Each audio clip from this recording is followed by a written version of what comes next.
Hey everybody, hope everybody's doing well. I got to get my YouTube side open here.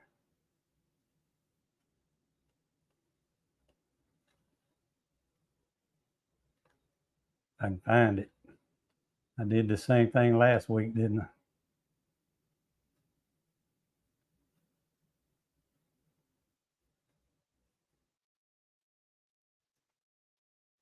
Y'all just be patient with me.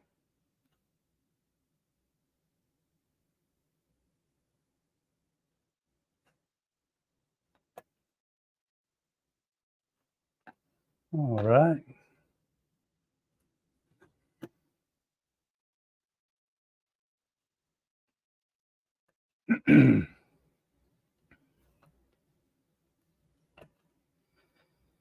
Let's see.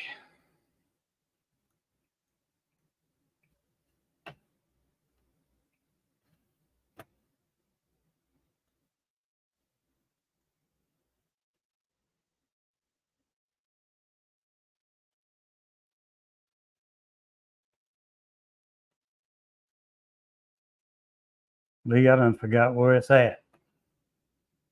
Just that quick. What, to post a link? Yeah.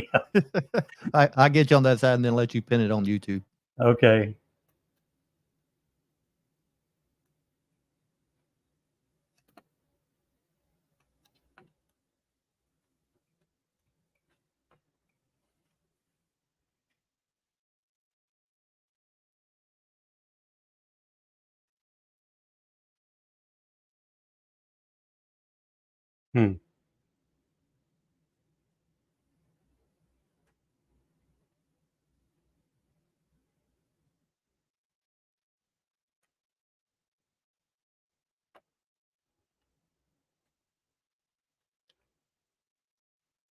Still not seeing it.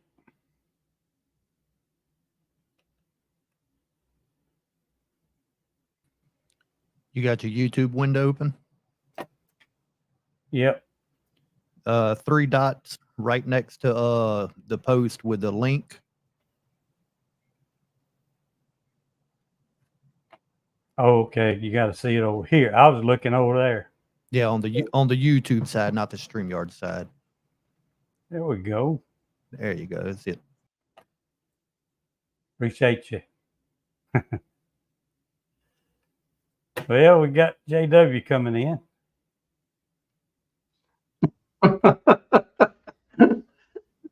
What's up? How you doing? I'm good, thanks. Let me get cleaned up here. Talk. What's that? I said, I'm good, thanks. Let me get cleaned up here so I can talk too. I was getting some echo, so I think I'm cleaned up now. Yeah, I'm trying to make these screens small. I can't hardly see the big ones, so I'm gonna have to make it big so I can see. I almost have to do these like this. I don't know. So what you been up to? I've been playing with bees. I've been, I call them my starter hives, all my splits and nukes from this year. All my splits, I've been, I've got them all treated. I did a fall treatment with Apigard, and I'm done. I put on 8.5 spacers to put my Apigard on with, and I jerked them all today. And I've got my production hives. I just finished treating on them. I got to jerk the ones off of them tomorrow. So that's what I've been up to all day. Just wasn't too awfully hot, but if you put out very much, well, it got pretty hot. So Yeah, that was my deal for the day. I'm feeding pretty strong. I'm feeding 1-to-1 again already.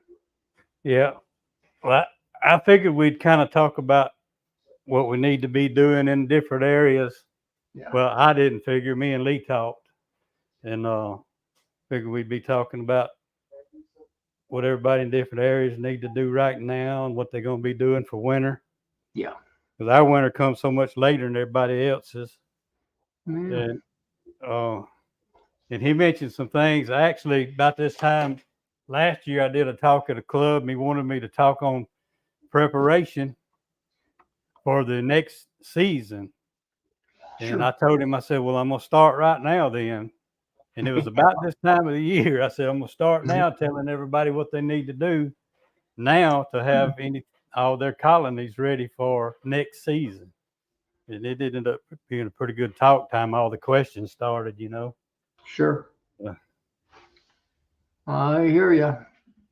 I'll treat one more. Try to get in one more treatment. I'll probably use Formic a little later sometime. We'll see how we get along. I've got to do some more mite checking to see where I'm at on the mites. I think I've got them all under control, but I need to do probably one more mite check. So Let's see who all we got on here. Probably done got way behind. well, I didn't even turn my comments on. You can bet that one right there is going to be, if not first, close to first all the time. You talk about jacking the net out there in Wyoming. Yep. Yeah. Gotcha.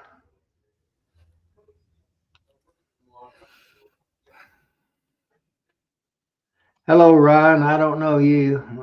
That's a new one on me. You may know him, Ryan Navarre. I've seen the name. Yeah. I don't. That's the one I just clicked on.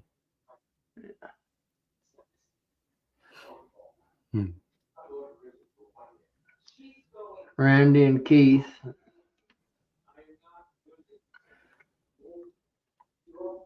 Get on there and help old Joey out, people. Oh, I saw Tar Heel in there somewhere and I done lost him. Yeah, Randy was on there, and I call him Southern Russell. Russell Havens on there.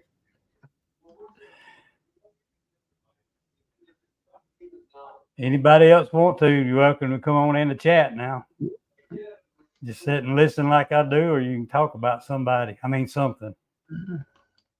There's Mark Miller. He can give us some information. He's a good information guy.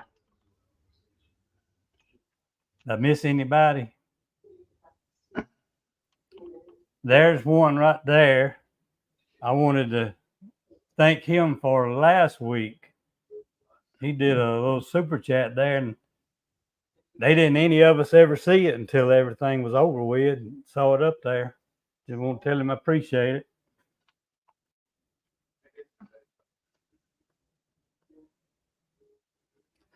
But yeah, I know Mike Berry's been getting his colonies ready, but I hadn't even went and even picked up the back of a hive anywhere to see how heavy they were. I broke some more down today while I was removing those supers. I had a couple stronger hives that and I had a couple weaker hives that I didn't move frames. I moved the whole. I had supers on them. I just moved the whole super. You know. Yeah. Well, I've got not this freezer behind me. I've got frames in there, but I've got a little small one outside. This old brood frames, but they've got a little honey in them, and that's kind of what I want to do is before I do feed is put some of them in there and let them at least use some of that, you know. One of my sons, a big deer hunter, he came in this evening. He said, "Dad," he said, "I've got a bunch of around the edge of woods. I've left a bunch of goldenrod." And he said, "Dad, them bees are really." I drove back there just to see. I meant to get a video, but my phone wasn't working. I was about out of charge, so I didn't go ahead and try to take one. But they are loaded up on them and other pollinators, bumblebees and hornets and everything else. They're really loaded up on the goldenrod up here. And it just started. Ours just started. I saw that word crawfish and I got hungry.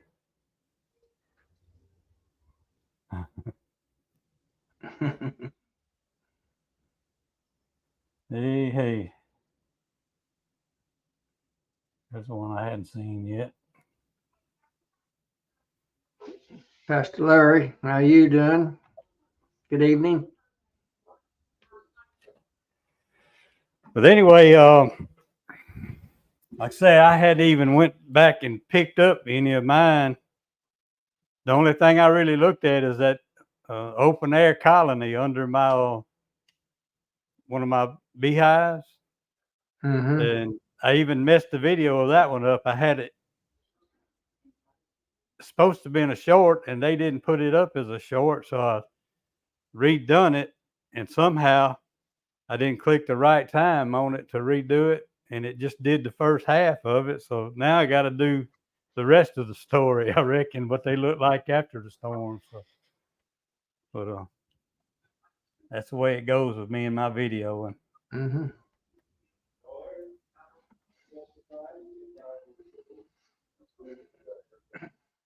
I think most everybody that usually go live is probably busy on Saturday night, so might be just me and you.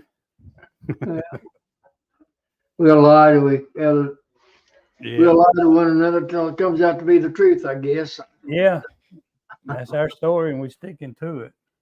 Yeah. There'll be some more on here in a little bit, I think. Yeah. You got a lot of friends. I've got let's see, I've got 1, 2, 3.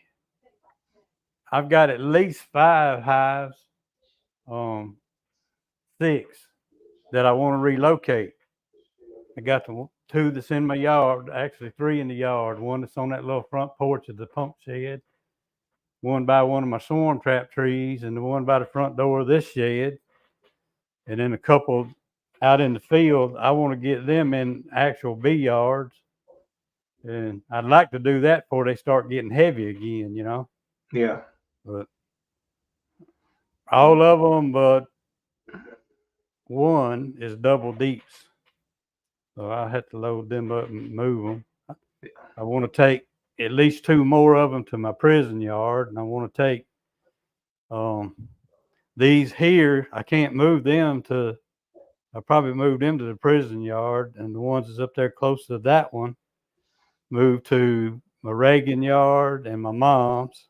It's just kind of almost like musical chairs. I got straggler hives by every yard, but they need to be put in the yard. Mm-hmm. You getting there showing any signs of robbery yet, or you still got enough flow that?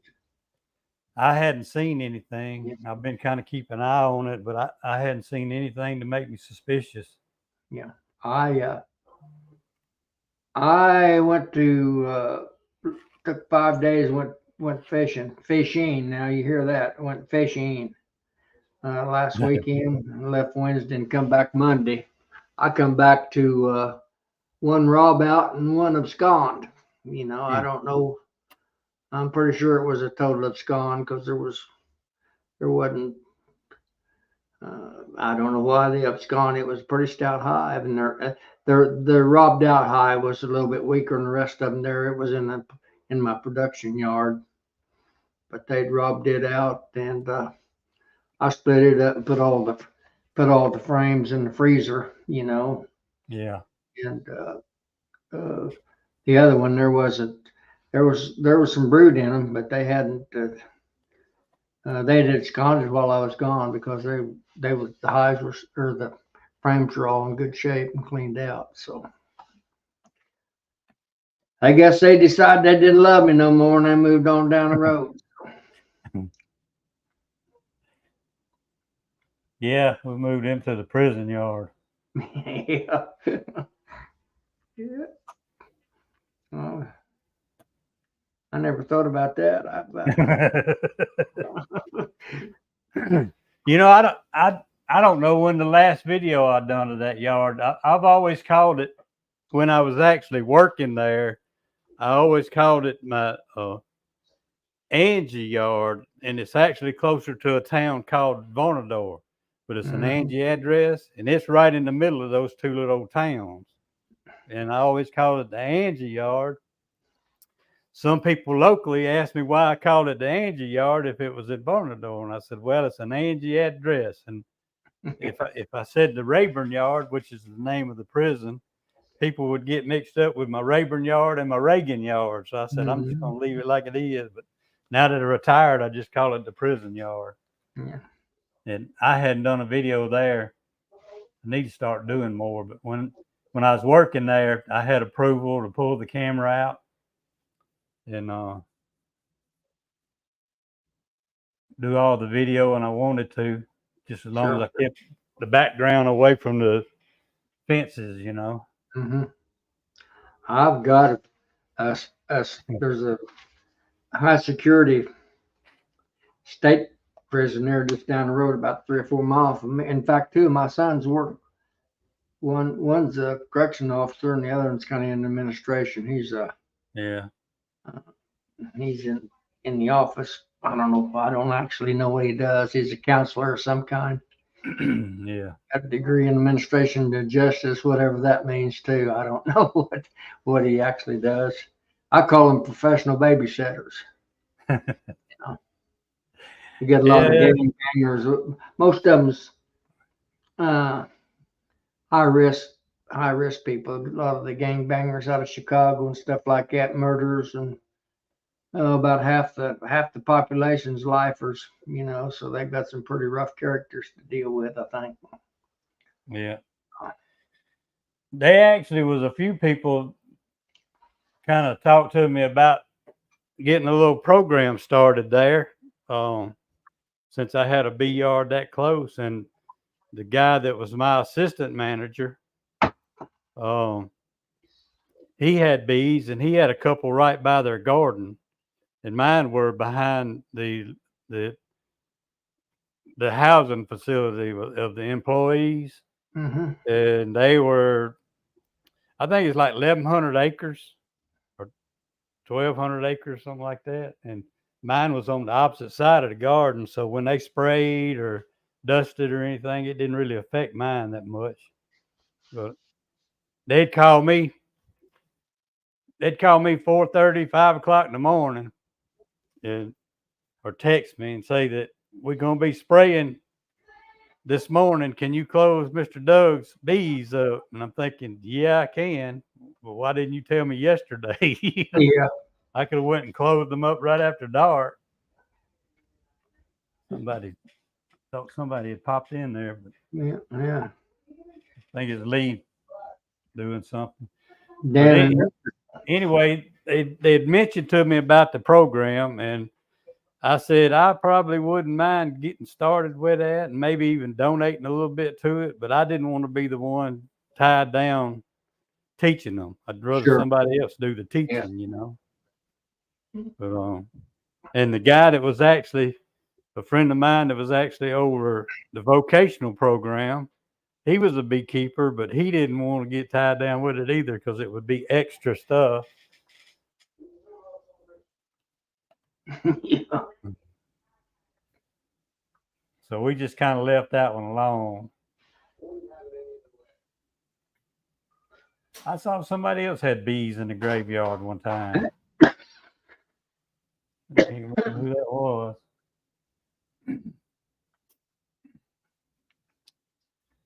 But yeah, when I get a chance, I'm gonna go out there and kind of get all mine, weigh them out a little bit, and move these frames in that need to be moved in. Then I might pull my old sugar water mixer out, my old drum I made last year, and do some mixing if I need to feed them.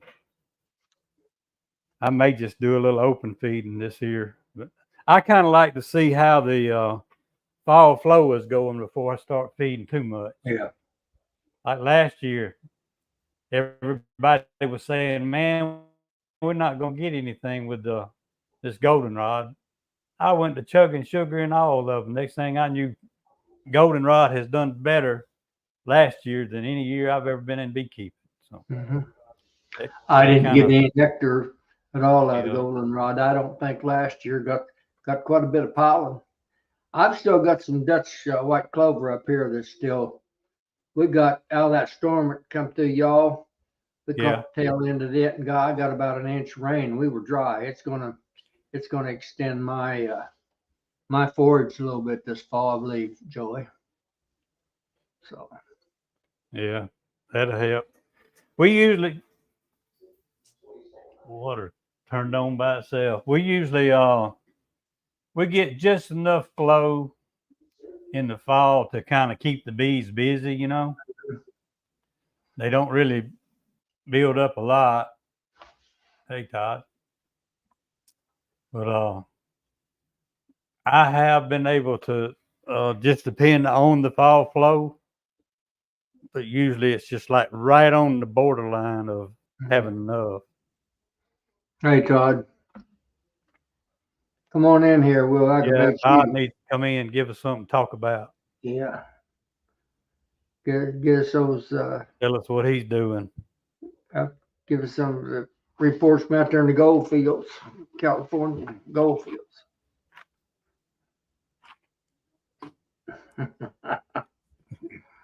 Mm. Move the hive to the back room where the goldenrod may.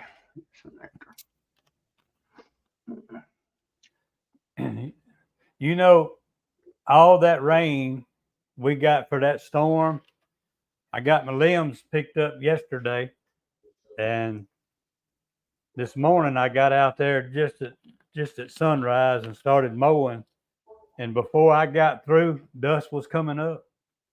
Yeah. The ground was still wet. I don't know how dust was coming out of the ground. Mm.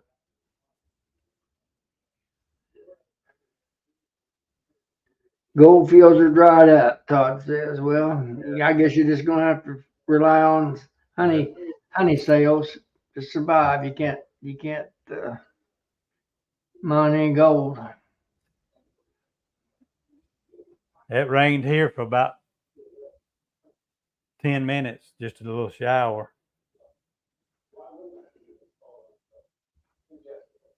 Now is Lee south of y'all, or who's south of who?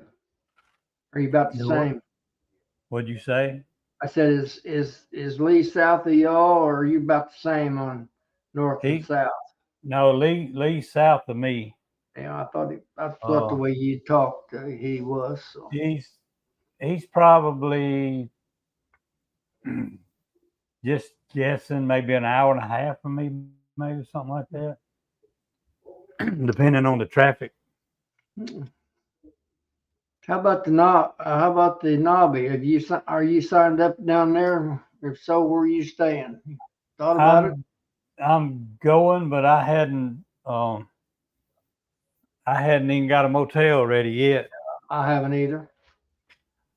I better hurry. Well, yeah, there's plenty of places to stay down there. That won't be a problem. Yeah, probably not.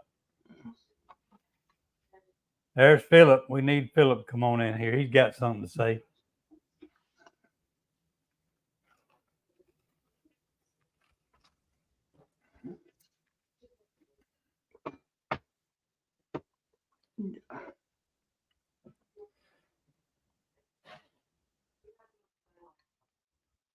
I don't know. Lee might post. Lee, are you staying in the same place y'all stayed? You and Charlie stayed last year?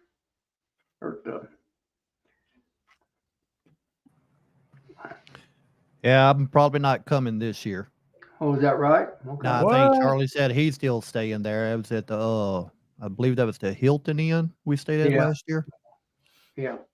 Yeah, Ricky's not going this year. Me and Renee been talking. We was looking at another vacation. So I got a vacation coming up in 3 weeks, and then we going somewhere else in January too. Well, hate that you're not coming, but I understand, Yeah.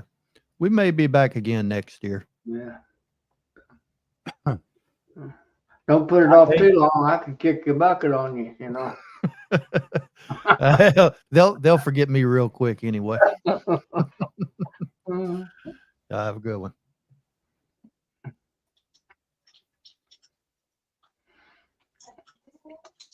I don't Look at Eric coming. There they are. But I may do the same thing. I may skip this year and just go on me a vacation. Yeah. How y'all doing? What's the day now? You're a little bit foggy, folks. Pushing back. So it's like you're on. You need to quit on that. You're on the show. You're not in the background. So how's everybody out there in the Yep. beekeeping land? Oh, it was pretty good. Y'all kind of echoing a little bit or something. There you're better. It's cleared up Let me some. try this Still a little bit Yeah. fuzzy. audio. For some reason, Yeah, it's still a little fuzzy. back.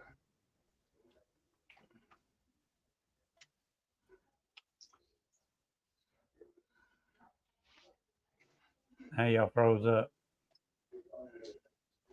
How's that? We gone? Mm-mm. We see you. All right. Can you hear me now? Yeah, we hear you. Still got the echo? I don't know. It sounds pretty Yeah, good right now. Yeah, echo's gone now. You're still a little fuzzy on your video portion. That may be as good as you're gonna come in. Probably. Probably these lights, the way they put a shadow on us, I guess. That's what we see a lot of times on our end. But did you when you're fishing on the wrong side of the boat, or what happened? You talk about me and my fishing trip? I don't Yes, know. sir. Yeah, well, I took off and went to Kentucky Lake, which is on the Tennessee River system. I don't know, you've probably heard of it, but it's a pretty large lake. I usually do pretty good down there, but water's too hot yet. I've got a good buddy that's a catfish specialist. We fish for catfish. We caught a couple, 3 pretty nice catfish. I mean, in the 20-pound class, but my crappie fishing sucked. It wasn't very good at all. You can see them down there. I've got a live scope. If you know what that is, if you do any fishing, you can see them. You could bounce minnows or jigs off of the little devils. They wouldn't come out and take them. So I don't know what was going on. I think just the hot weather. Even the guides, the local boys, which I know 2 or 3 of them, they weren't doing any good either. So I was going to ask you if you're using minnows or what.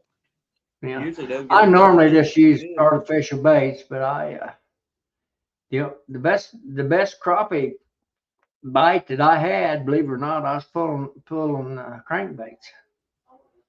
I do that quite a bit of that. That sounds crazy to you, maybe if you don't do a lot of crappie fishing, but I pull crankbaits quite a bit when I crappie fish.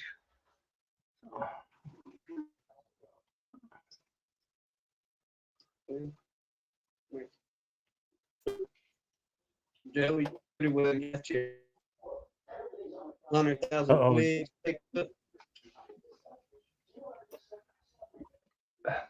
I think Jasper's understand you messing that with your studies.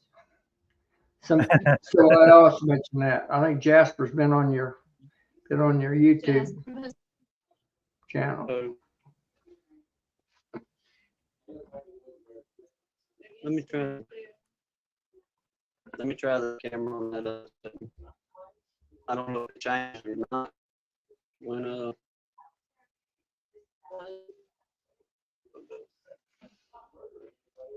I don't know how many saw that little video to come out this morning with that. That was pretty interesting to me. I never got to it. I seen you posted one on your trying to melt your wax in your solar. Yeah, I was kind of experimenting with it to see what temperatures I had to go with. Yeah. But after I did that video, I did another one. I think I showed this last week.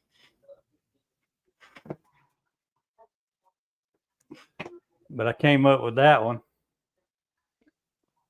Well, mm, that would probably be enough to wax all my frames with right there. yes,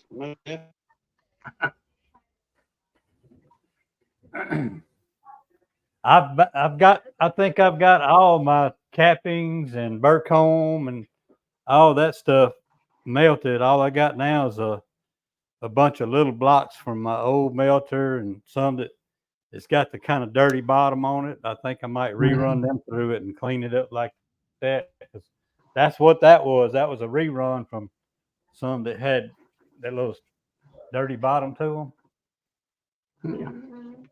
I don't know if anybody's seen.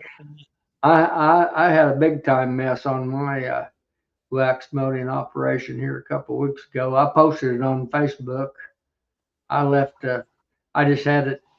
Oh, a small amount. It wasn't a great big amount, but I had some of my cappings I melting down in a.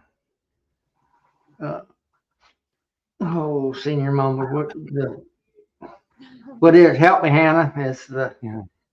It's the crock pot. I had it in a crock pot and I forgot about it for 2 days. I went back in there and Lord, if I didn't have a black, burnt, black mess. It was, When they're rut road. Yeah. Big time. Lee, did you post a link to Unlikely Beekeeper where we could sub? I see some that sub to it.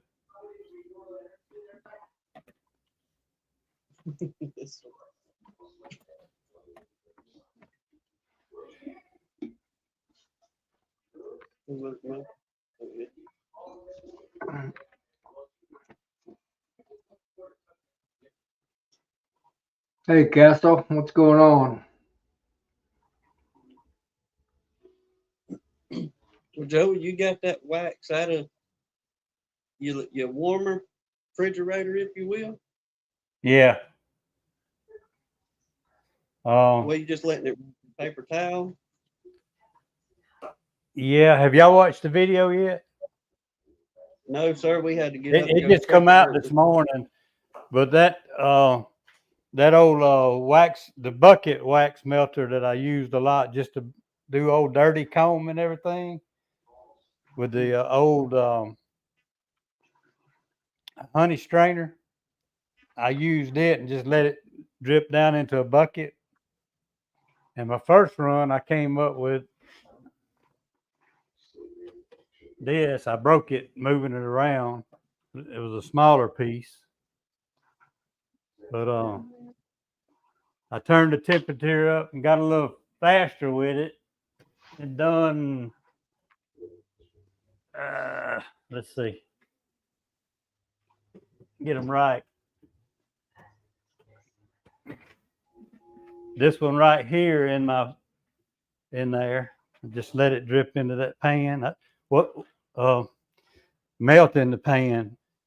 I had put a bunch of smaller pieces that I had that I'd run through that bucket melter and put in here and just let it melt. That was a higher temperature.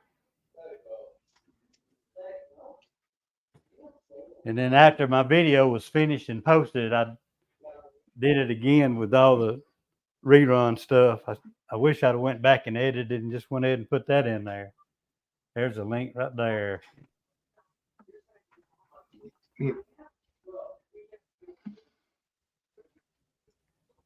What, you just using a sheetrock pan for a kit pan? Actually, I was using the pan. It's a sheetrock pan is what it is, but that's the pan that came with my solar melter. I just used it, but I got all that stuff right in here. Hadn't even cleaned my mess up yet, but I just had all that old wax and stuff in this thing, setting over this, and just let it drip down into this bucket and melt. That paper towel cleaned it up real good. Do what?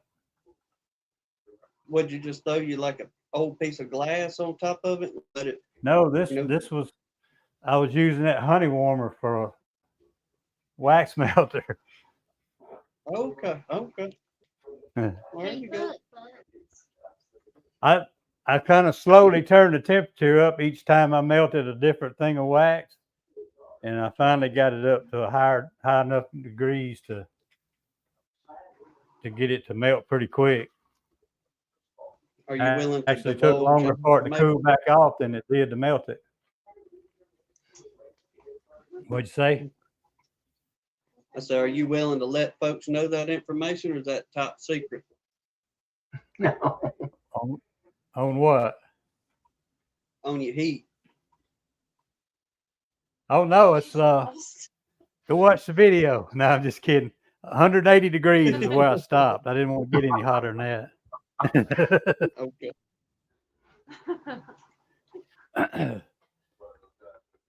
So yeah, I had my fire extinguisher close by. Yeah, just in case, huh? Yeah.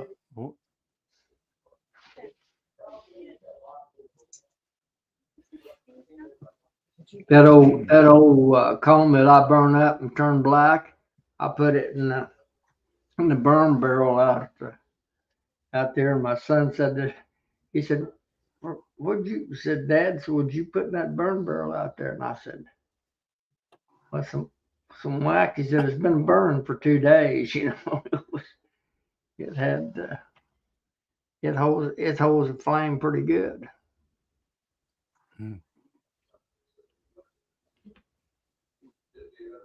Let's see. I'm trying to find where Lee posted that where I could go ahead and sub to him before I forget about it. There we go. Got another sub now. Change it.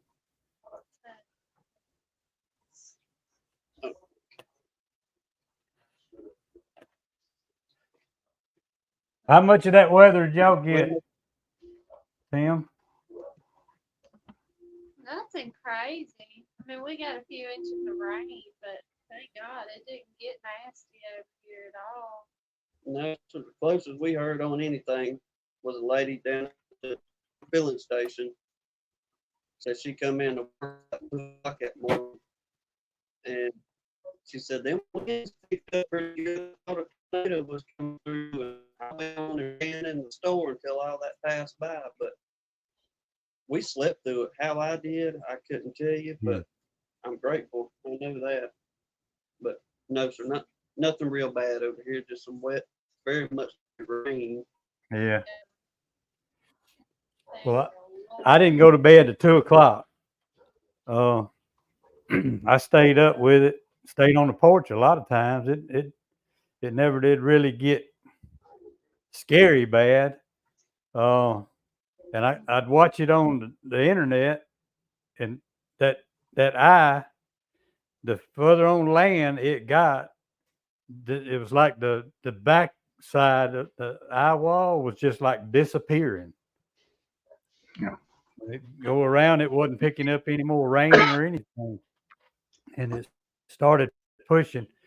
They actually showed a line where it went up straight up into the southern part of Louisiana, and then turned east for a little bit, and then turned and went back north again. Like I say, by the time the eye would get to us, it just started breaking up.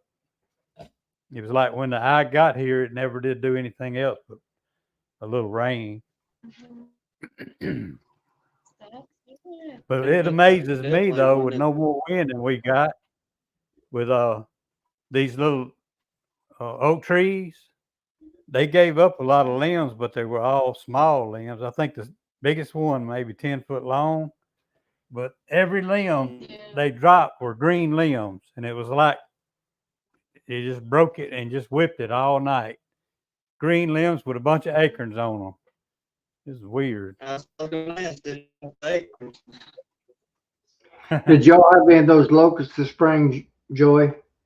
Those locusts? What's Did that? y'all have the locusts this spring? The locusts, the cicadas? Yeah, locusts. What I Oh, call them yeah. locust cicadas. You can hear them out there all day. Well, I had millions of them. There's two big hatch outs up here. I had millions. But what they do, what I was saying is that possibly if you had all those cicadas, locusts, they actually go up and they lay their eggs into those tree limbs, and they'll actually get them I've got hundreds of them that fell off the oak trees where those cicadas that drilled into them, and they lay their eggs. Yeah. And they'll kill them tree limbs and make them fall off. That's what I was wondering if you had those this spring, the heavy ones. I had millions of them this spring. I don't think our season was actually any worse than any other year. Oh yeah. We get a few around here, and I was just talking to Mama about that yesterday. That it's weird. I used to find them all the time when they'd first come out of the ground and crawling up the trees. Mm-hmm. I used to find them all the time when I was a kid. Now I can't find them until they already come out their shell. Oh well, I see a bunch of them when they come out. I actually had a little old short that I posted on Facebook. The ground was solid with them. I mean, they covered the ground. It was. I had them 2 inches thick in places around some trees. Yeah. There were literally millions of them attached out up here. We have a few, like you're talking about. We have a few just every year. That's the annual. These they claim they're 13 or 17-year locusts, and there was 2 different hatches of them in our area of the country that come out this year. They were. Well, like I said, there was literally millions of them. You couldn't step without stepping on 4 or 5 or 10. Yeah. No, we didn't have them that bad. Mm-hmm. If you'd remember, there wouldn't be any question about it. Yeah. Yeah, they trying to pop back in. Well, Oh, y'all look a lot better now. yeah. Better. Maybe it'll work better now. Yeah, I don't know. Ain't no telling in here. Your video's better. Your audio is a little bit weak yet. We can barely kind of hear you. It's a little weak. I don't know if you can turn it up or. Yeah, turn it I cleared it up. Your hand cleared it up some on the video, on the audio. Speak up, so I'll see if we can hear you. How about you now, Mr. JW? Yeah, that's much better. Okay. Yes, sir. How about you, Joy? I hear them good. Yeah. There we go. Lisa, Tim went and turned the antenna. Yeah, she made me run out there and turn that thing real quick. Yeah. That's better. Mr. JW, was them locusts deafening with all them rascals? Oh yeah, booming? it was just a solid roar up here. We had it for about 2 weeks, just a roar day and night, just a solid roar. I mean, they nice to listen to, but whenever they go to get into that making your ears ring, deafening stuff, it Yeah. back up. Yep. Time to put the earplugs in. Yes. That's something I've never been familiar with right there, that spotted lanternfly. No, You haven't, JW? No, that's out of my territory. That's an East Coast thing, I think, Joy. Yeah. I got a fly on my computer screen, and they took off.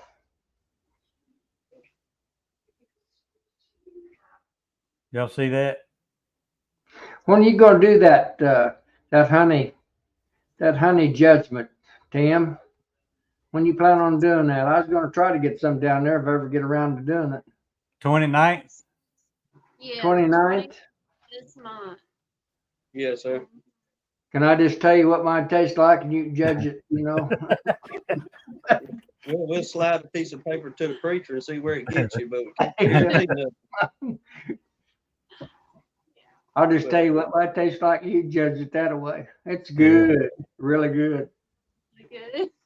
Mine might be number one. Well, I'll say we got a humdinger of a surprise from Ed, son of one. It's official I would do it that we will be having a runny honey tasting, and a cream. also cream honey this year. So it's it's turning into a fun little event for us. We enjoy, I don't know, just a chit chat back and forth with folks, and especially the night of, with everybody carrying on and stuff.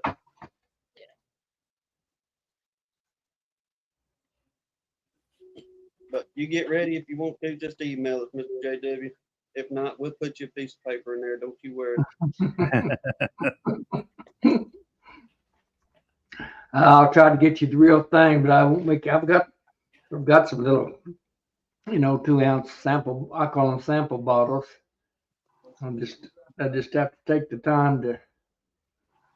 I've got about, I don't know, 150, 200 pounds in my bottling tank, so surely I could spare 2 ounces. That'd be plenty, because them little old spoons that we got last year, they probably wouldn't even big around as your thumbnail. Mhm. So it's not like he's taking a big old tablespoon Yeah. on each one. So that'd be plenty, Mr. JW.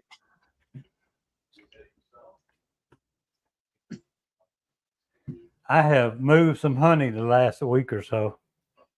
That's I'd bottle 24 bottles and I'd get a call and empty that out and bottle 24 more.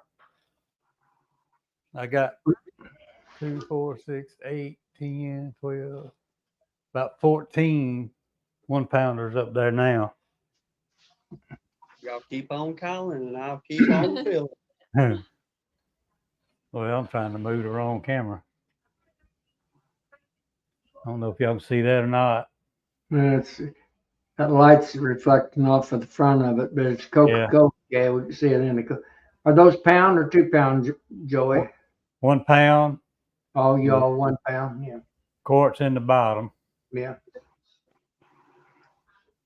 We got to figure out a sign to put over that Coca-Cola. With me again, Joey.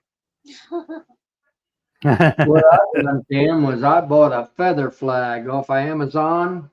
I'm a mile and a half off the highway, and I went down to the highway and put up a feather flag. Then I had a guy put me another kind of a permanent type of sign on metal that said "Honey, 1.5 mile," and it takes right to my house. And I've got a sign right there. I've just set it out on a table and set a coffee can out there and wrote honor system on it. yeah. I put $50 a small change so people could make change, and I've sold about 200 pounds.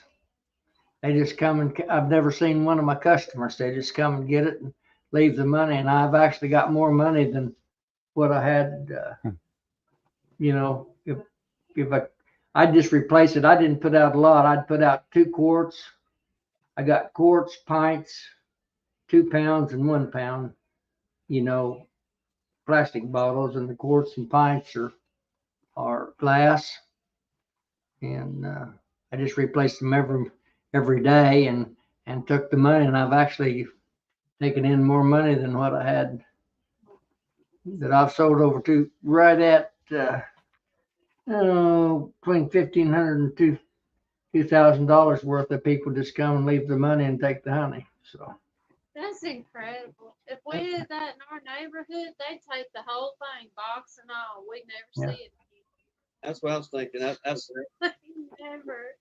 we could probably do the honor system part of the honey sitting out there for the most part in our community. Wouldn't have no issues. But the leaving the honey and the money,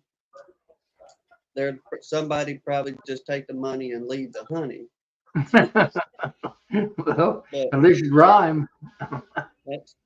that's awesome to hear that there's That still, it's working for you. well, I've actually got, yeah, like I said, people don't even take their change. If, Yeah. I, That's really good.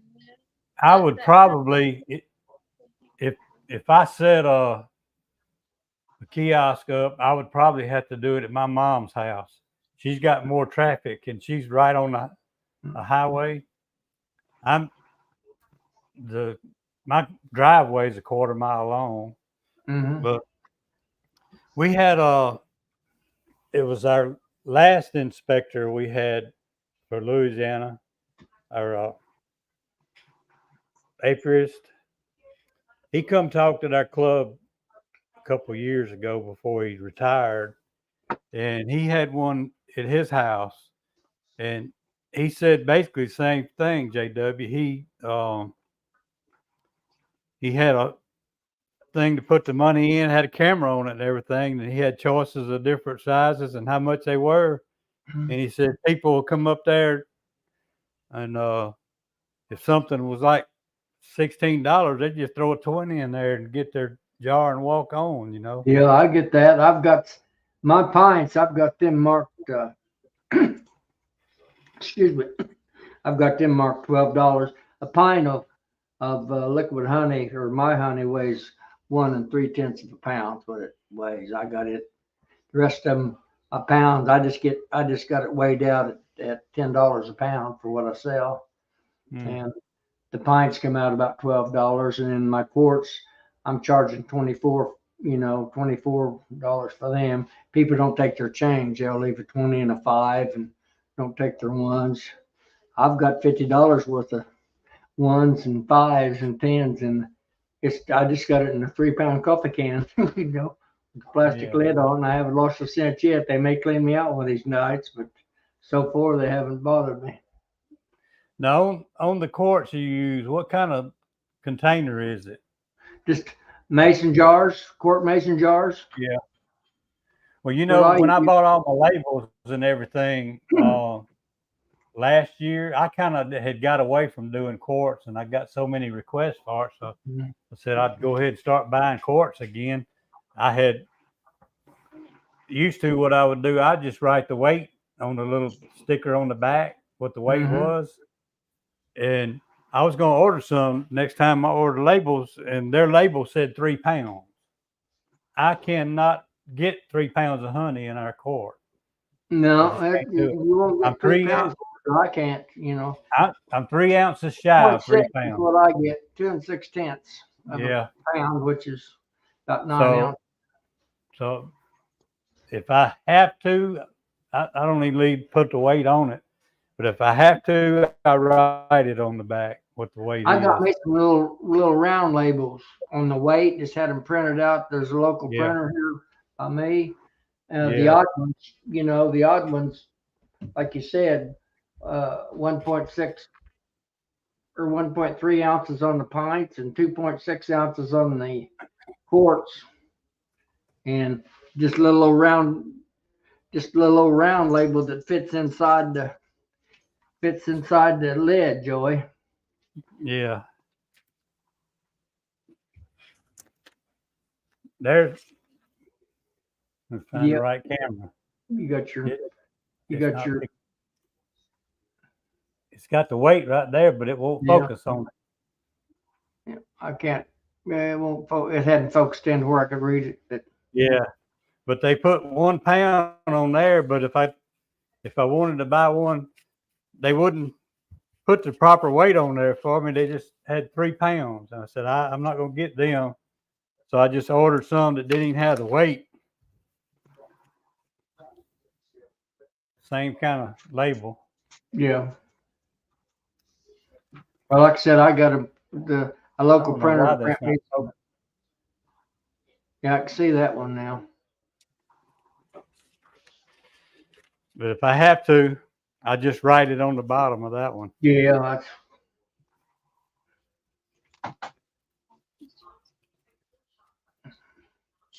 But we're a little more liberal in Illinois. You can do about anything. You really don't have to. They don't have a quote unquote labeling law like a lot of states. Well, Especially out east. Louisiana does. It's kind of confusing. They always write their rules and laws and policies crazy. They Yeah. loophole it to death. But the last time we had a little class on it, it depends on the weight you sell. You have to label it. You don't have to label it at all if you sell it out of your house. But if you want to sell it in the stores, I don't know if Lee put that one up there yet or not. But if you sell it in the stores, if you sold over a certain weight, and I don't remember what that weight is, a year, you have to put a weight on it. Yeah. And if you're going to put a weight on it, you have to have a calibrated commercial scale. But if you're under that weight, you don't have to put a weight on it. You can just sell it by the container, price per container. That's just weird. Why can't a commercial guy just sell a price per container and be done with it? You know, Hey, Randy. that's Louisiana for you. I would think that you could, but I know you could here get by with it. Of course, I'm no country boy. I'm stuck out there in the stick, so people never. I haven't seen a bee inspector in 3 years. So Oh, wow. He's probably We still could- trying. There's to a man. There's a man. He's kind of almost like a mentor to just about everybody over in Mississippi area. That one of the meetings I go through at Pine Belt. Mhm. He sells right out his house. He's got a sign right there, and he's on a pretty good highway. And he always runs anywhere between 100 and 150 colonies, production colonies every year. When I first met him, he was running 200. And every year, right there at his house, he'd sell out of honey. That's a lot of honey being sold out of the house. Yeah, I would think so. If you had, But a couple hundred I thought hives. that was impressive. Shoot, it's That'd one have of to them be to go home Lord, and make 10,000 pounds. You'd think at 50 pounds a hive. I guess they surely produce 50 pounds down there, won't you? On the average per colony. Say that again. I said, what is your average per colony in your area down in through there? Would it be 50 pounds or more than that? I would say 50 pounds is a good average. Yeah, that's On about what I run up here. I on don't your push main hard. I leave a lot of production honey from my bees. Also, I don't take a lot of honey. Yeah. If you do it right, you can get 50, maybe 60 pounds. Yeah. The way we go back and pull, and just before tallow, pull it and put them empty frames back on there where they can refill them real quick. Yeah. You can get 50 pounds, 60 pounds. Them real big guys call them wet supers, Billy or Joey. I'm like you. I just call them empty containers. They empty, so I'm gonna put them back on where they can refill them. Sure, that's what I say too. I'm just joshing you there. Yep. Well, Joey, with all that rain y'all got, you seeing things kind of perk up for maybe a potentially good season on some goldenrod? If nothing else, just get them full to get through till spring. Maybe so. All I'm seeing is my grass growing faster. Again. You're gonna have to turn your camera down just a hair more. I can't get a good image of Jasper. No, I'm kidding you.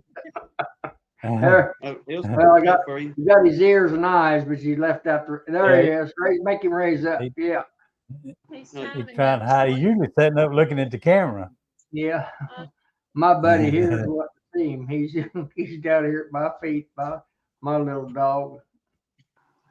Where you at, boss? Where'd you go? There's old Look here, Jasper. You see him now. Yeah. Got the But, cover. I was trying to think of a good answer for you, Philip, but it was just a law that they had. If if you got over that number, whatever it was, that you had to sell by weight, you actually had to have a commercial scale calibrated every year to be look at there, legal. there's Jasper. Look at there's old I don't, Jasper. I You don't don't know even why look they did that, There's got carrying its but if I needed a calibrated one, I got one. Jasper, see, look here. There he is. It's not mine, He's but not it even belongs paying to a raw attention. company. Yeah, look at there. He likes Jasper, but he's not paying attention to him now that you got him up there for you. Jasper's acting a fool now. He ain't camera shy. I don't have a green screen or anything up, so it's kind of fading out. Oh no. Yep. Jasper. I couldn't Put tell him you in what front of maybe you. if Grammy or one of them's in here from Alabama for them labeling and weights and all that. We haven't quite made it to the putting the labels on there. We've made it to put it in a bottle, and here you go. Well, that's the way it ought to be, I think, you know. Too many laws. There's no cotton honey around me. Yeah.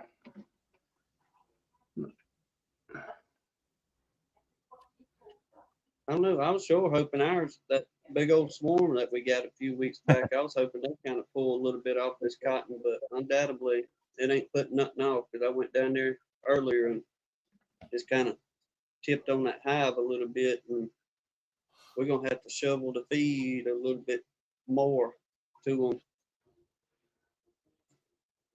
It just ain't.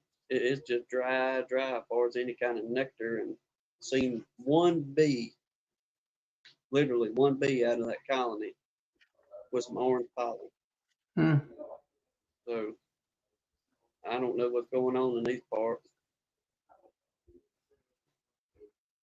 If I ever have to use a calibrated scale, I just take it over to Raw's Pharmacy and let her bump.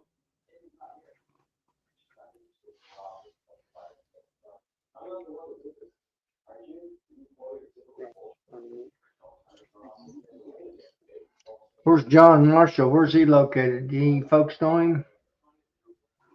I don't. Where you located, John? Yeah, he's somewhere back. 1,500, 2,000 pounds of honey cotton honey. That's a lot. That's a lot of Yeah, honey. I think it be. What's heaviest, 2,000 pounds of cotton or 2,000 pounds of honey? I'm gonna probably say that honey. Yeah. My papa used to get me with that all the time.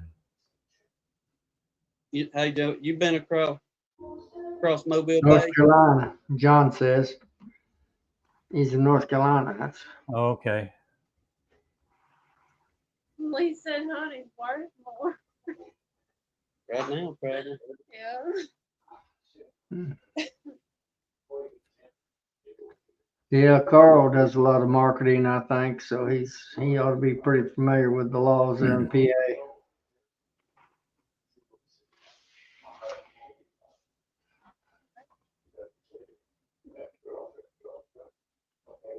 Yeah, the honey would be worth more. 2,000 pounds of honey would be worth more than 2,000 pounds of cotton.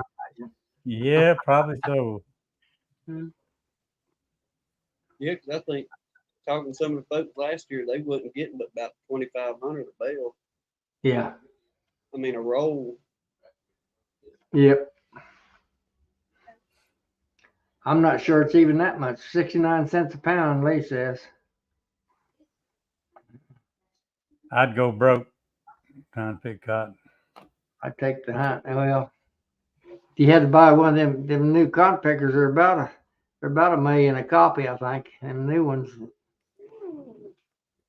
spits the rolls out the back. They're very expensive.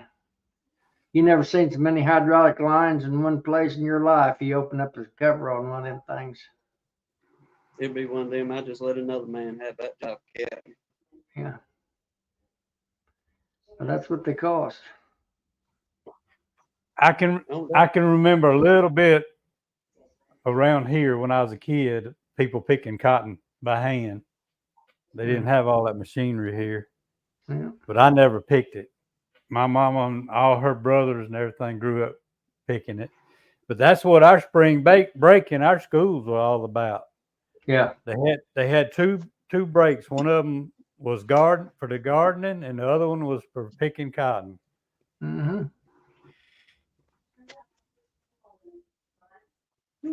never done it myself, but like you say, listening to daddies and our grandpas and grandmas too, said that mess tear your hands up. Yeah. Yeah, it's rough.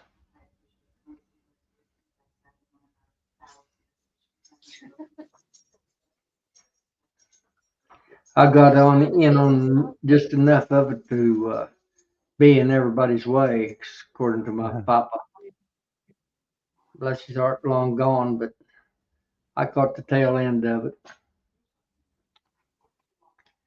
But I might be a day or two older than you too, Tim. Well, Mr. JW, I tell you, like I tell a lot of gentlemen, wait till you get my age. Yeah. Yep. And I get Yeah. just that right there, that dead stare. And I've been your age twice. Yeah, my daddy, we both worked the same trade for years. And I heard him say after he'd already got in his 60s and 70s that all he ever heard when he was a young fella was take care of the old people out there on the job, take care of the old people. When he finally got to being old people, there wasn't nobody there to take care of him.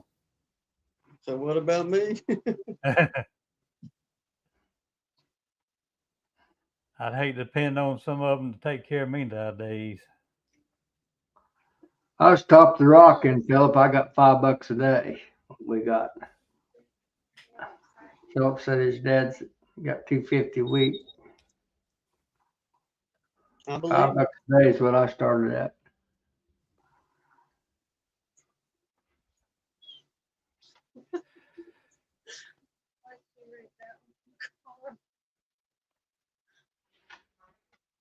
We used to have right next to me when I was a kid, it was at least 80 acres of tung oil trees. And all my older uncles, the ones that were older than me, I think they used to get like $1 a bucket or something like that.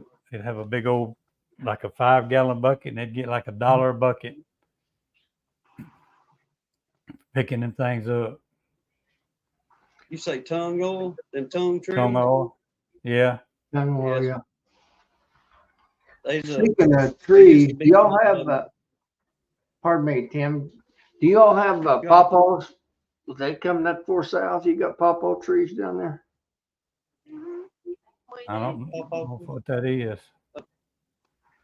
Yeah, it kind of tastes like banana, believe it or not. They're little old Man, jollies you got them dudes. about that size right there. If you can read my fingers.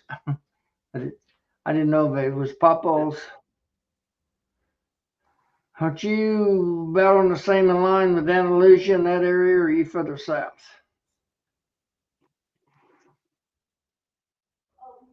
I'd seen a fellow on YouTube up in Pennsylvania or something doing some metal detecting, and he find them things all up and down them riverbanks, I guess up that Yeah. way. But a friend of ours had got his hands on one, and that thing went in putting them pawpaws off, and they was just right.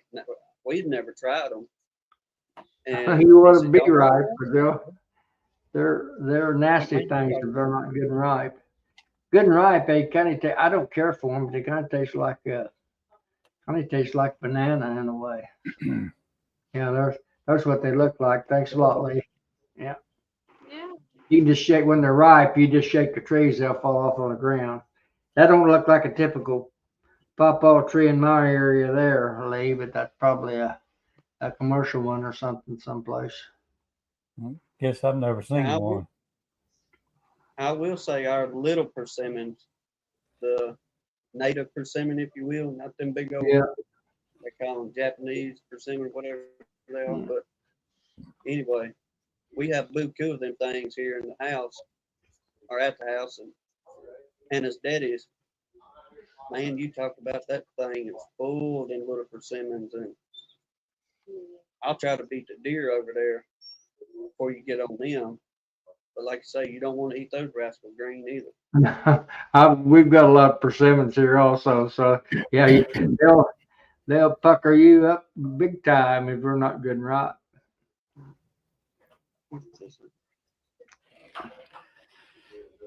Takes cold weather to ripen those persimmons where they're fit to eat.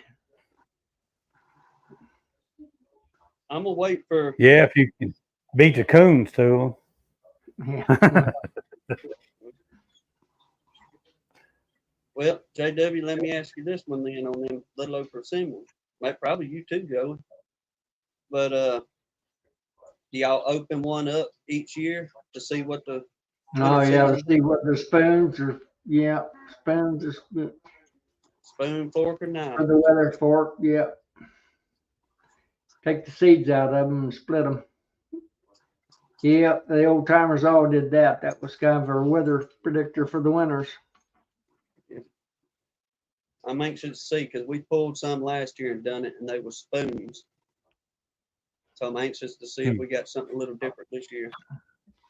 That and the caterpillars, color of the caterpillars, how wide their bands was, or also,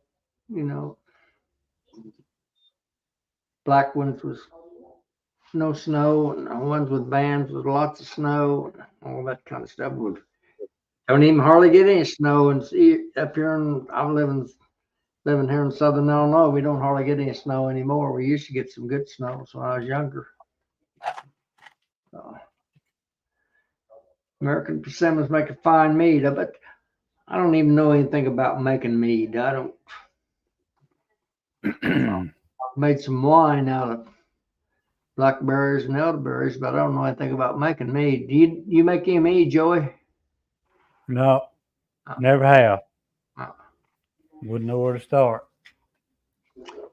Nor me either. If we get enough of this persimmon, we're gonna make some jelly. We were talking to one of the ladies at church yesterday about it. And she said, if we get enough, we'll have a jelly making. And I said, well, they're gonna be plenty here at the house. So I believe we can get us a good 6-8 Yeah. jars for sure. Mhm.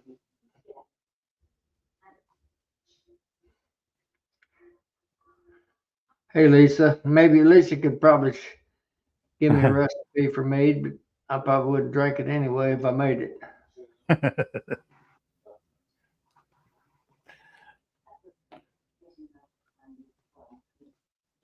Had a feller stop by about 2 years ago.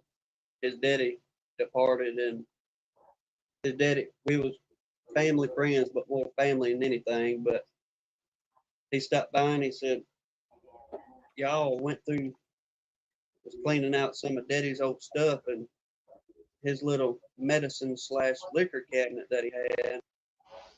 I'd give him some mead about 7 years ago. And he said, Daddy just put it up in that old cabinet, never did touch it. And he said, I found that stuff. I took me a little old swag of it there. He said, man, you talking about good. And I hadn't had a drink of alcohol in probably 15 years. And 9 years. That's right. I did drink that much champagne one night. Spit it right back out. And but I run that bottle of mead under my nose, and I was like, "Ooh, Lord, I ain't fixing to touch that." And he said, "No," he said, "That's a little sip." What damn, bro? That's so And good. I tell you what, that could very much be a gentleman's drink. 3 pounds honey, gallon of water, yeast, 20. That sounds Unlikely beekeeper. I worked at that prison. It was a correctional facility. I worked there for 27 years and retired there. Started out as electrician and retired as maintenance director in the maintenance department.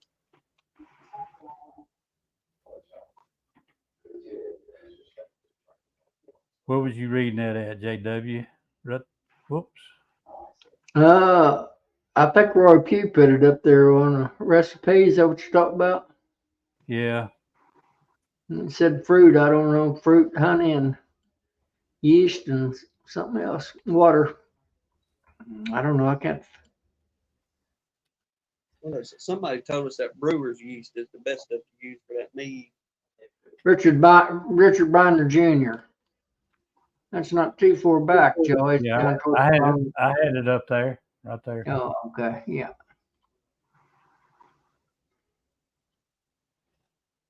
£3 of honey. All right, Philip's got another recipe. Quart of honey per gallon.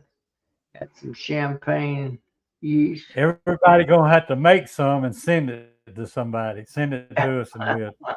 Yeah, I'm gonna have to exchange at the next conference.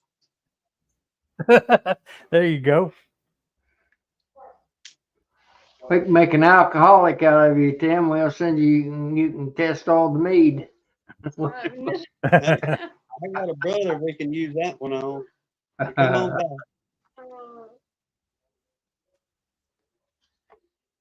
Yeah, we got a lot of ethanol makers up here. They make it out of corn. Factory just up the road here, about 40 miles from me. But it's not a factory, but a distillery, whatever they do it, however they make the ethanol out of the corn.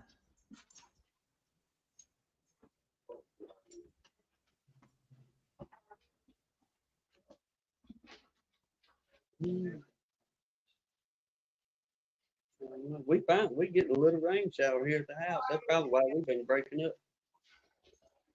Okay. I gotta let my dog out. He's got a problem. It's, All right. it is. Yeah, you need to go ahead and get him out of there. They have more problems. Yes, sir.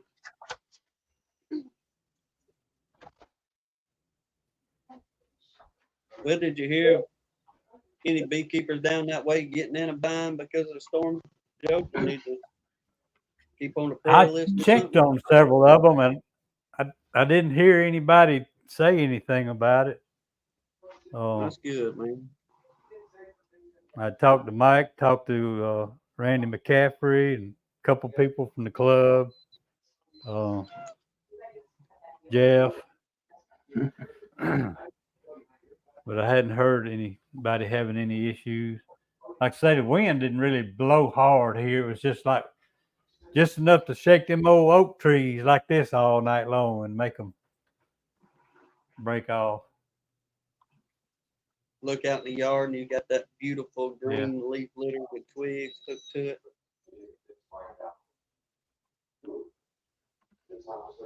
You're right, Carl.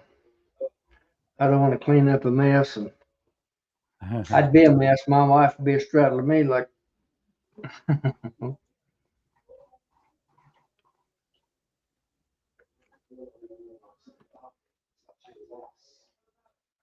You have to UPS it.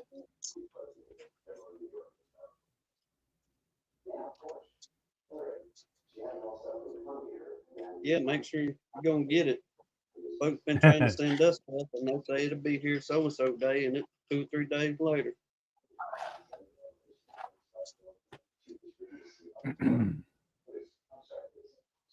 That's just like there's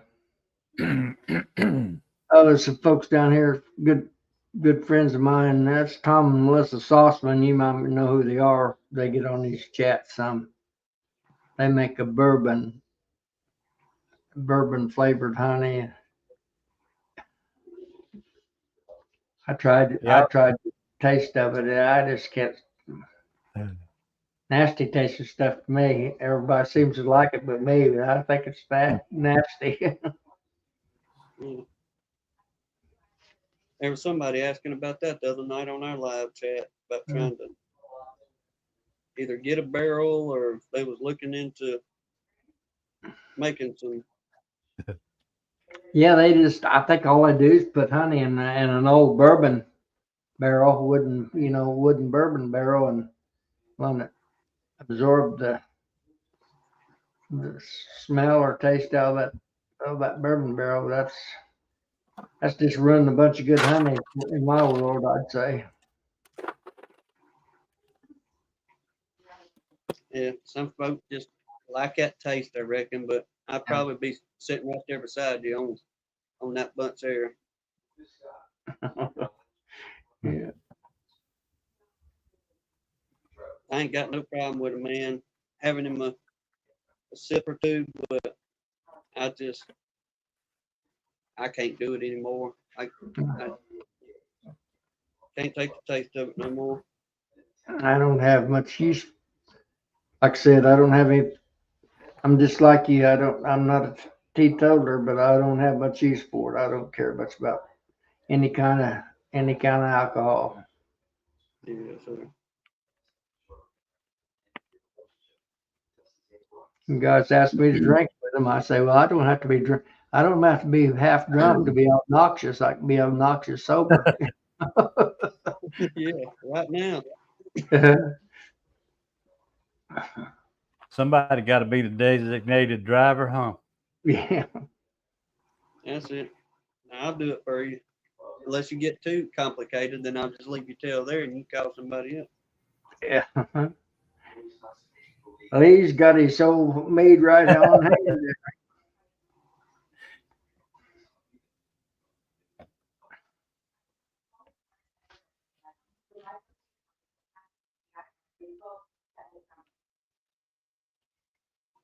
Yeah, I they know probably. that there's no alcohol in it, Philip, but I just don't like I don't even like the smell of bourbon.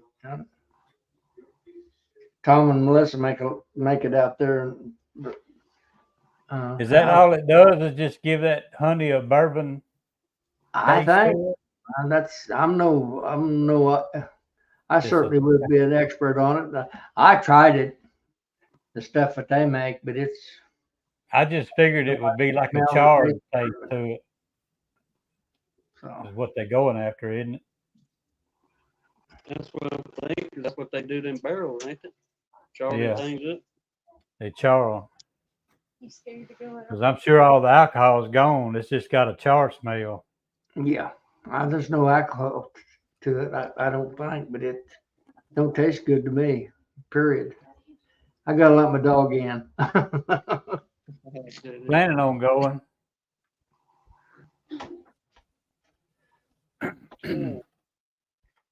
John, I doubt we do, brother. We was looking forward to that Slidell conference, but everything got in a bind. I guess what the fella didn't have enough vendors or something for the Slidell. That's what I've been hearing. I'm still bummed about that. Yeah.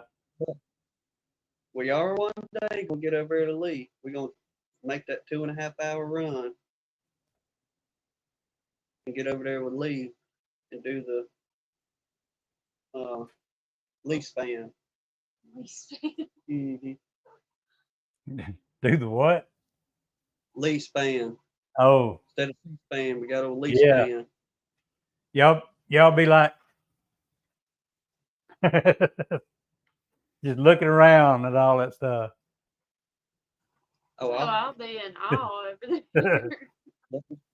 let me touch that button, Lee. Mm-hmm. Hey. Well, he's gonna have to get him a little packet of them red sticky notes and There put he is. red tabs on Yeah. it. He'll have to give you about 30 minutes just to look around in there and Let him drool over all the buttons Yeah. he can Mm-hmm. Just make a sound. just to make it sound. and then handcuff you to the table where you can't move. And we're gonna have to zip tie his hands together to keep them in his pocket. Oh, it's hard because she gets on to me going into like these big box stores. I can't keep my hands off of stuff in the middle of the aisle. I walk by and thump it or run my fingernail across it or just slap it. The worst thing is, you know, them big old tall as you bins that they put the little blow up balls in. He gonna smack a ball out of that bin every time we walk by.